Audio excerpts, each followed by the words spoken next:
Aconteceu de novo. Mais uma criança tirou a sua própria vida. E para que isso não aconteça dentro da sua casa, vai aqui o meu alerta. Às vezes você pergunta para o seu filho se ele está bem e ele simplesmente te responde que está bem. Só que às vezes você pode estar cometendo um grave erro. Às vezes você pergunta se o seu filho está bem sem olhar diretamente nos olhos do seu filho, que às vezes está passando por uma guerra silenciosa. Só que ele olha para você e vê que você está sempre muito ocupado.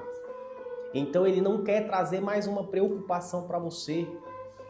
Então simplesmente ele decide responder que está bem.